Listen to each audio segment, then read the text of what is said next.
Hey, today we're talking about this book, Livewired, the inside story of the ever-changing brain by neuroscientist David Eagleman.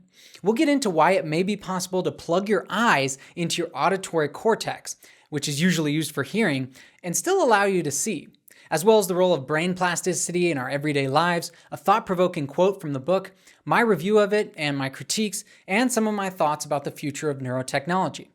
Real quick though, I just want to let you know that this podcast is available as a full video version if you go to senseofmindshow.com/newsletter and sign up for free. Every week I'll send you a link to the video version of the podcast directly to your email. The only other announcement I have is that while we will continue to have this format where I discuss a fact, a tip, a quote, and a review, and my thoughts on a book, about the brain. Every other week, I'm going to be having an interview with a neuroscientist or psychologist, and I'm adding that because I think it's really valuable to get expert opinions, and it's probably nice to have a break from my voice droning on. The video version of those interviews will be available for everyone, but the video versions of these book-focused episodes will be available only to newsletter subscribers. So go to senseofmindshow.com/newsletter to sign up. Also be sure to like this video and subscribe to the channel and the podcast. All right, no more jibber jabber. Let's get to part one, the brain fact, which is about why the brain's sensory cortices may be defined primarily by what kind of data they happen to receive.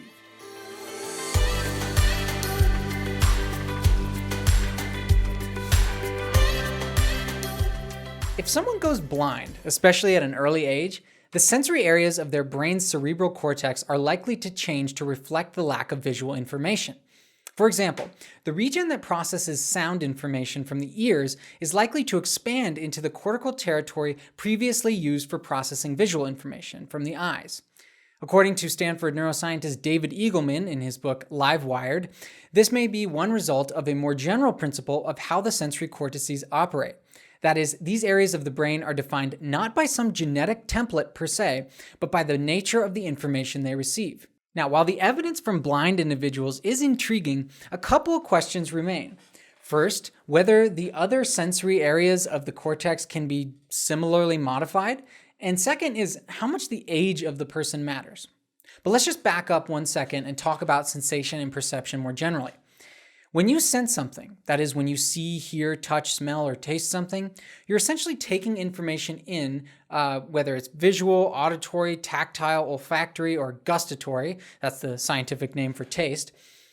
But that information is represented first in the sense organs of the body. So the retina of the eye, the cochlea of the ear, the touch receptors of the skin, the olfactory receptors above the nostrils, and the gustatory receptors within the taste buds. Now, these sense organs then send that information to the brain via nerve fibers. When they reach the brain, with the exception of smell, they go first to the thalamus, which is a structure near the center of the brain, and it's at the top of the brainstem. The thalamus then relays these signals to different areas of the cerebral cortex, that thin layer of convoluted tissue that lays on top of the rest of the brain, and is probably what you picture when you think of a brain. Each of these areas is a sensory cortex. And these sensory cortices are hugely important for perception of the world around you and within you. The purpose of these areas is to construct a model of the environment in a single sensory modality. Vision, audition, touch, and gustation, for example. But that kind of model building requires a lot of prediction. For example, since your eye's retina is just a flat two-dimensional sheet of cells that registers dots of light, a lot of prediction is required for your brain to reconstruct a three-dimensional model of reality. Similarly, your ear's cochlea is just registering different frequencies of sound. Yet you're able to perceive continuous overlapping streams of sound, such as the many sounds present in a song, often including human language.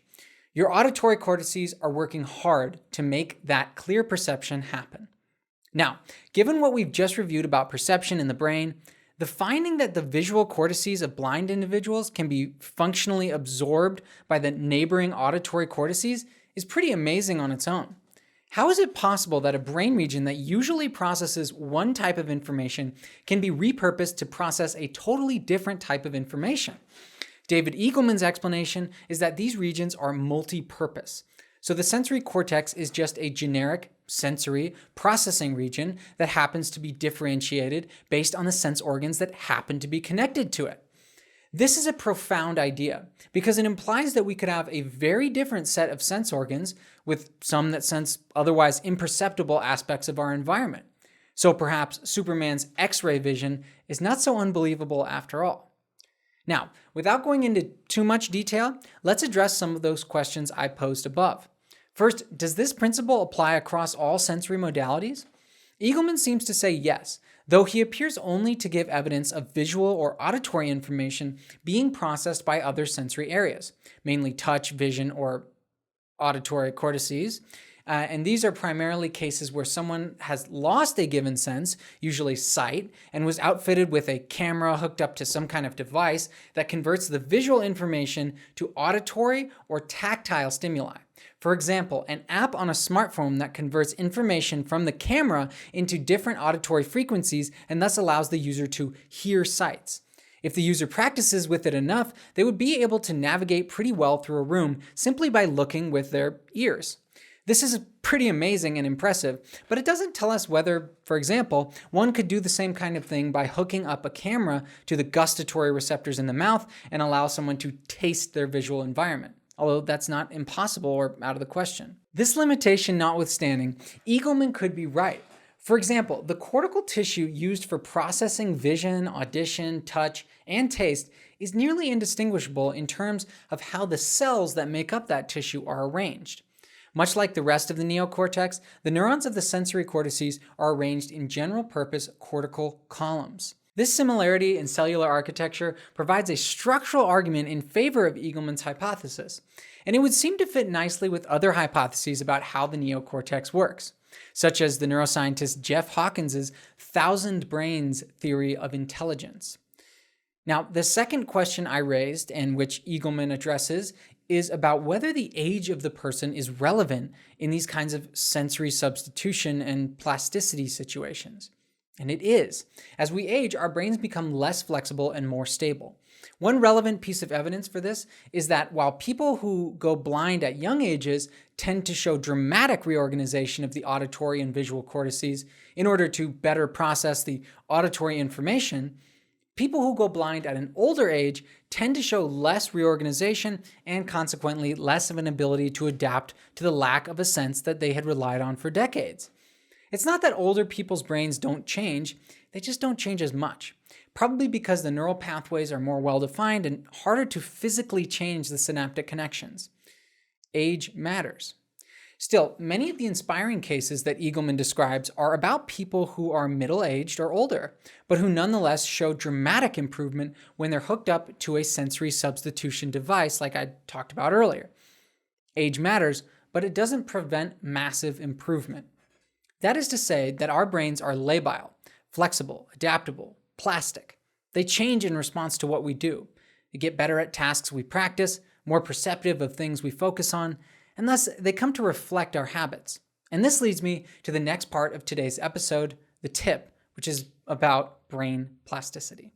So, throughout Livewired, the reader is repeatedly confronted with the idea that the brain changes in response to experience through mechanisms of neuroplasticity, including but not limited to changes in the strength of the connections between neurons, as well as epigenetic changes that alter the expression of genes within the brain. Regardless of the exact mechanism, however, this brain change has implications for our daily lives. Aristotle once said, quote, "We are what we repeatedly do." Of course, we can point out many flaws in that idea. One is the fact that there are many things that we can't change about ourselves, with the most obvious being whether we're born with a genetic disease like Down syndrome that prevents us from attaining certain levels of academic achievement. Subtler but still powerful genetic influences exist for all of us.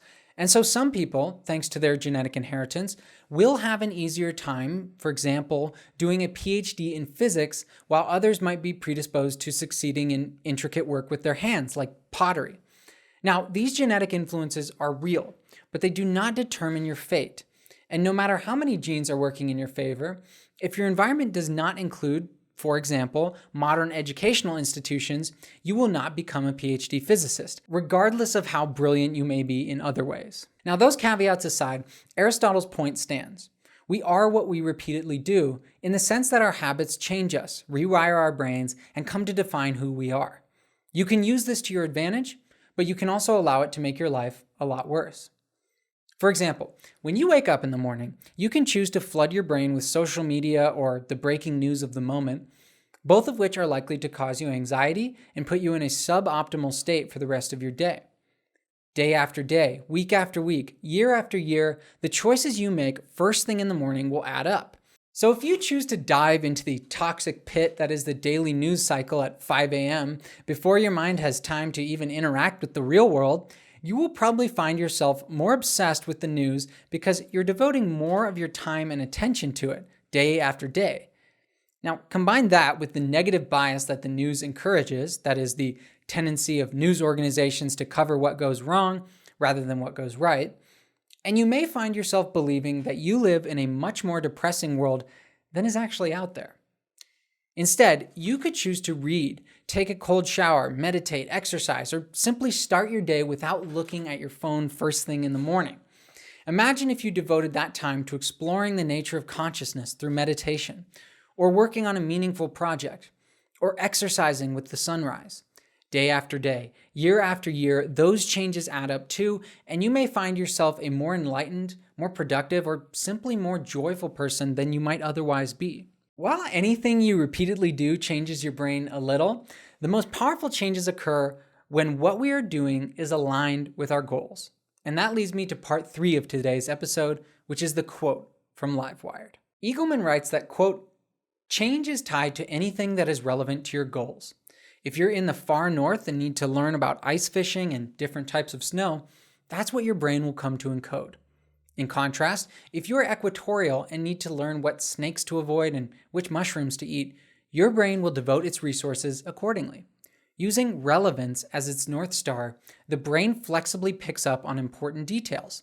Its billions of neurons serve as a colossal canvas for painting the world we happen to find ourselves in, and with it, we develop expertise in whatever has relevance to us, whether basketball, theater, badminton, Greek classics, cliff jumping, video gaming, line dancing, or winemaking. When a task is roughly aligned with our larger goals, our brain circuitry comes to reflect it." End quote. Now, I love that quote because it shows a clear connection from the rather esoteric subject of brain plasticity to the concrete realities of daily life. As we discussed earlier, these brain changes are limited by who we are genetically, at least in the sense that not all of us will be equally good at basketball, acting, analyzing literature, extreme sports, playing video games, dancing, or making wine, even with equal amounts of practice and equal desire. Regardless, Eagleman's point is a powerful one. When what we are doing is aligned with our goals, we get much better, much faster than when we don't care about what we're doing. Now, here's a quick story from my life. When I was in high school, before my senior year, I was not a very good student. I hated math and I had zero interest in biology or psychology. Yet at some point, a switch flipped in my brain and I became intensely interested in all of these subjects. Luckily, in my senior year, I was able to take a lot of electives like astronomy, botany, psychology, sociology, discussion and debate, creative writing, statistics, and discrete math. Now, that was an intoxicating intellectual period for me, and I believe that it was my deep interest in truly understanding these subjects, combined with some modest degree of intelligence, that allowed me to get my first ever 4.0 GPA. That helped me get into college, where after a brief stint as an English major, I eventually majored in cellular and molecular biology and channeled much of my intellectual energy into understanding the human body, brain, and mind. Years later, I think it's safe to say that my brain circuitry has come to reflect this focus, thanks to my ongoing and possibly never-ending goal of learning as much as I can about what makes us tick. Now, this kind of brain change is a major theme of Livewired. So I'd like to turn to part 4 of this episode and give a brief review of this extraordinary book. David Eagleman is the author of 3 books about the brain, and one thing that shines through in this particular book is his eloquence as a science writer. Few others are able to express the essential ideas of the technical principles they're trying to explain in so few words. Eagleman has a literary flair, and his chapter titles often reflect it, such as the one titled Why Love Knows Not Its Own Depths Until the Hour of Separation, which is named after a quote from the 20th century writer and poet Khalil Gibran. Outside of his writing ability, Eagleman is also a deep thinker and a highly influential neuroscientist. He outlines many experiments he has been involved in over the years, including some in which he has helped to develop novel types of sensory substitution devices, as we were discussing earlier. He has an uncanny ability to extrapolate current trends into the future and give a mind-boggling vision of the future neurological technologies that might, for example, allow us to listen to the movement of the stock market and thereby intuit subtle patterns in financial markets before the big stuff happens. More on that in a second. His view in this book, which he calls Livewiring of the brain, is more plastic, flexible, and all-purpose. He summarizes this view with 7 principles. 1. Reflect the world. Brains match themselves to their input. 2. Wrap around the inputs. Brains leverage whatever information streams in. 3. Drive any machinery. Brains learn to control whatever body plan they discover themselves inside of. 4. Retain what matters. Brains distribute their resources based on relevance. 5. Lock down stable information. Some parts of the brain are more flexible than others depending on the input. 6. Compete or die. Plasticity emerges from a struggle for the survival of the parts of the system. 7. Move toward the data. The brain builds an internal model of the world and adjusts whenever predictions are incorrect. Now, those are powerful principles that he provides evidence for. However, a skeptical reader will notice that some of these are more hypotheses than settled facts. But as they're stated, they're largely in agreement with the views of other scientists, at least as far as I can tell. My only major critique with this book is Eagleman's casual dismissal of genetic influences, or that's what it appears to be. It often goes to the point that a naive reader might think genetics is totally irrelevant to who we are as individuals. Thus, while I've been talking a lot about genetic influences throughout this podcast, Eagleman himself might not believe they're as important as I'm saying. Or perhaps he just doesn't see them as particularly relevant for a book about the human brain on average in general, rather than one about the differences among individual human brains. Either way, I think it's important to recognize that genes do play a role in our life outcomes.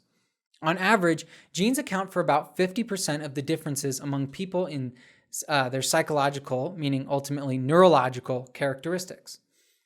There are places where it appears that Eagleman does not seem to want to explain how genetics actually works. For example, when he's discussing how people become chess champions, he writes, quote, "It is not because some gene codes for skill at chess. It's because they have practiced over and over, chiseling pathways into their brain to encode the powers and patterns of knights, rooks, bishops, pawns, kings, and queens."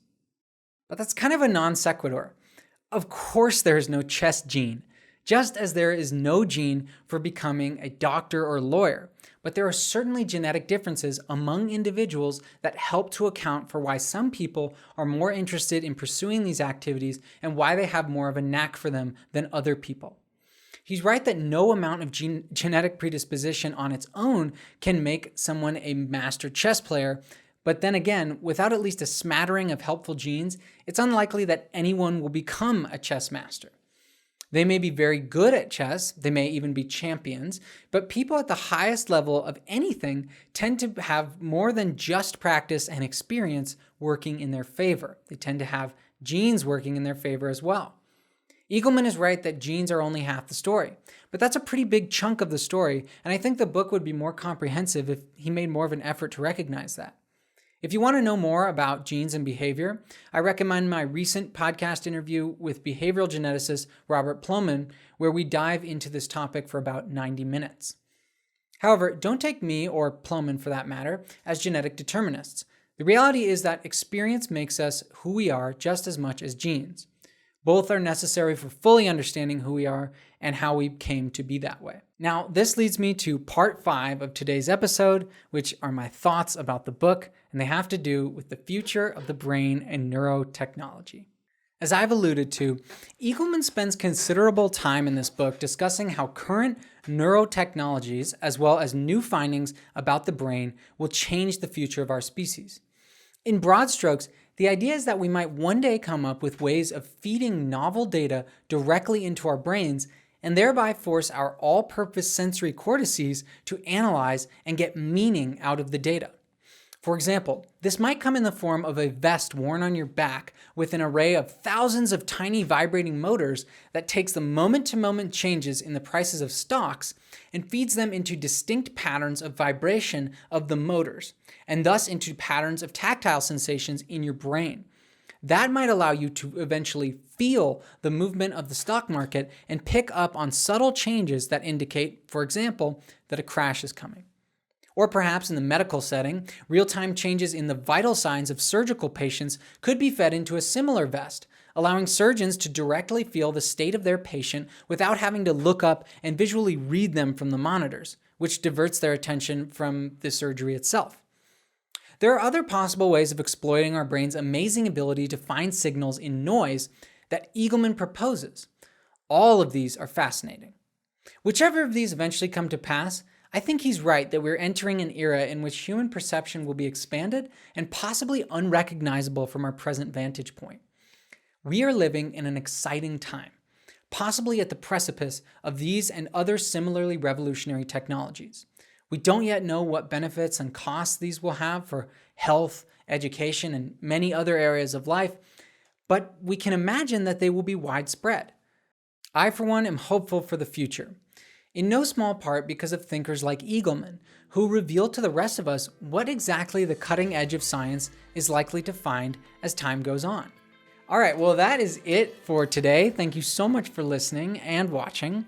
As always, this channel is brought to you by the Diamond Mind Foundation, and this episode was written and produced by me, Andrew Cooper Sansone. Thank you so much for watching. I'll catch you next time.